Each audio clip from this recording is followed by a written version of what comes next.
Awesome. Tell us about the Operations of Smokiokis. We are a clean room indoor cultivation facility. We currently are almost 20,000 square feet, and we are still expanding. Eventually it will be 40,000 square feet.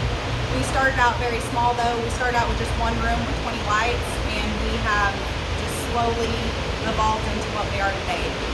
And how many rooms do we have now? Now we have 4 flowering rooms and 1 bedroom, and then we just recently built out a mother room as well.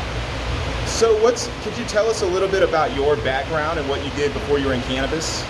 Before I was in cannabis, I was a paralegal for 6 years, and then I owned a laundromat for 4 years, and then 788 passed, and I just had this feeling that I needed to get into the industry, so we started putting a plan together.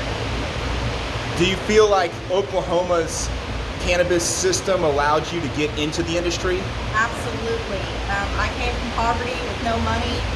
If we had cap licenses, there's no way I would have had a chance at getting a license. Them having an open market allowed us to start out small and slowly grow into what we are today. So I'm very grateful to be in Oklahoma and have this opportunity. How has being in the cannabis industry affected your life now and your family life? It's totally changed it. I went from not making very much money, doing the grind of every day, to now I'm actually a business owner.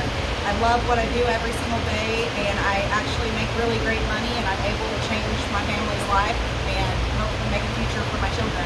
Do you feel like Oklahoma's system put pressure on you to have to start at a certain size or certain capital up front? No, not at all. It really made, with having an open market like that, it made me feel like you could do any size that you want, any approach that you wanted. We could have been outdoor, we could have been indoor.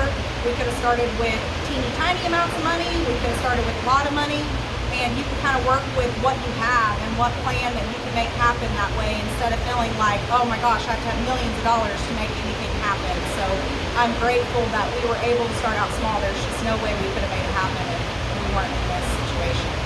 And how did you get involved with the Missouri Cannabis Industry?